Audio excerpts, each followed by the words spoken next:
So you've got this huge push right now from the liberal establishment, and it's a bigger push than usual. You've got the New York Times blaming conservatives for Balenciaga child pornography shoots, right? That's pretty outrageous. You've got the Republicans advancing a radical marriage law far to the left of Barack Obama in 2011. You've got the World Health Organization saying, don't worry about what actually causes any sorts of diseases or epidemics. We just have to change the name. That's all that really matters. And now the cherry on top, probably the most ridiculous, least believable part of all of this. Don Lemon is insisting that CNN has never been liberal.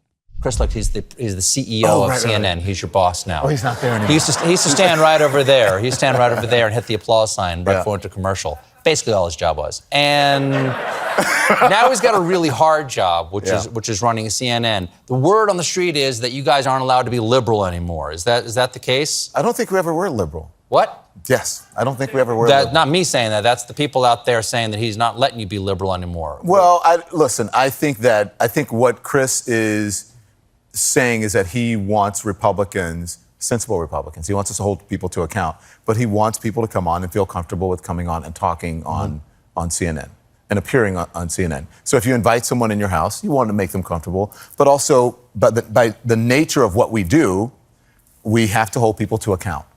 And so that doesn't necessarily mean that we're going liberal or conservative or whatever. It just means that we are doing what we do, and that's good journalism.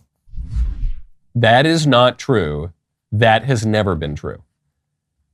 Forget even what Don Lemon said about CNN. I don't think we're liberal. Obviously, that's not true. Obviously, that's lying and gaslighting. But even the broader point that Don Lemon is making about journalism, look, we just hold people to account, okay? That's part of our job. That's what we do. We hold people to account. We speak truth to power. That is not true. CNN has never done that.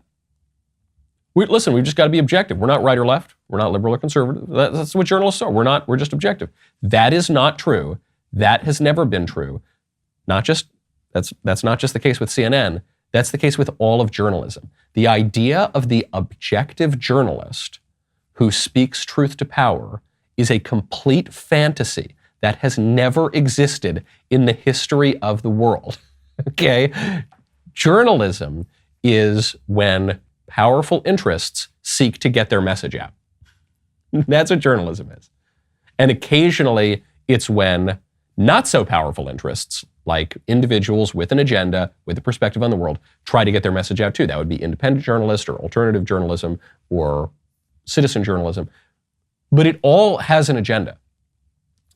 Journalism is always a mouthpiece for a particular worldview. There is no such thing as objective journalism. There can't be any such thing as objective journalism because that would imply that one can be neutral about public affairs while advancing a narrative about public affairs. It is not possible. There is no neutrality. And it's not just that, oh, well, too bad we can't go back to the good old days of the neutral public square. That has never existed. That was just made up. And it was basically a psyop by the liberal establishment after World War II to establish what we now call, everyone calls, the left and the right, the liberal consensus. And then some conservatives came in and poked around at that and broke it down a little bit and exposed the lie and the sham that was. So what's so offensive about this, I mean, look, maybe Don Lemon is just ignorant. Could be. I don't want to ascribe to malice that which is explained by ignorance and stupidity. But I don't think he's stupid. I think he's a relatively intelligent guy. And he's been very malleable over the years. When CNN has wanted him to be a little bit more moderate, he's been more moderate. When CNN has wanted him to be far left, he's been far left. So he clearly is able to adapt. But for him to say, we journalists, we speak truth to power, we're objective. It's just such gaslighting. That's not what it is, okay? And nor should it be that. People should not just be blank automatons that view everything equally. People should not put good and evil on the same level. People should not put truth and falsehood on the same level. People should not put beauty and ugliness on the same level. No, yeah, you've got to pick a side. Of course, you have to have a perspective. If you articulate any view of anything, you are taking a side. You're having a perspective. And unfortunately, I think it was conservatives who kind of bought the myth. Maybe the liberals believe their own nonsense, but conservatives bought into it too. There are many conservatives who say, oh, I just kind of miss the days of Walter Cronkite. We could all trust Walter Cronkite. No, we couldn't. The man was a leftist and a member of the World Federalist Society. The man lost the Vietnam War. Give me a break. All right. Oh, yes, neutral Walter Cronkite. He was very far on the left. Oh, we just used to have neutrality.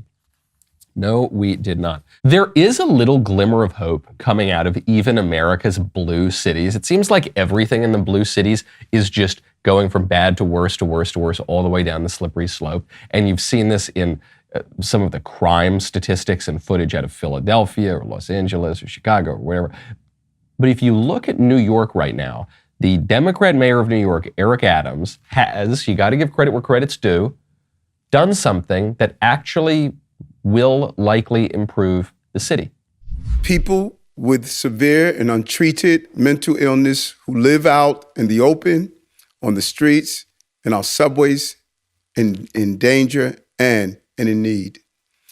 We see them every day, and our city workers are familiar with their stories. If severe mental illness is causing someone to be unsheltered and a danger to themselves, we have a moral obligation to help them get the treatment and care they need. We can no longer deny the reality that untreated psychosis can be a cruel and all-consuming condition that often requires involuntary intervention, supervised medical treatment, and long-term care.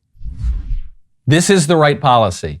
It could go terribly wrong. There are lots of hazards here, but this is the right policy. It is not compassionate or just or conservative to allow crazy people to die in the street, especially in cities that get very cold in the winter. Now, what you're going to hear is, I think, a legitimate concern, which is, hold on, we're giving the state power to just grab you and put you in a place involuntarily and start pumping you full of drugs and filling your head with whatever they want to fill it with. Yes, that is a hazard.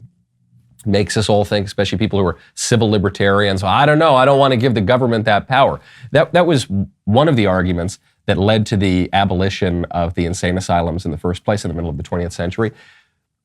It hasn't worked out. There are so many crazy people who we allow to live in New York. Now, I don't think Mayor Adams is doing this necessarily because he's just had a sort of moral turn of heart or something like that. I think probably he's looking around saying, man, New York is going to pot. No one wants to ride the subways. No one wants to go outside. Things are looking pretty bad out there. We got to do something about the homeless. But that was the reaction that Rudy Giuliani had in the 90s, and he really did clean up New York. And it is not only good for the citizens of New York, the ordinary functioning citizens of New York, it's good for the crazy people too.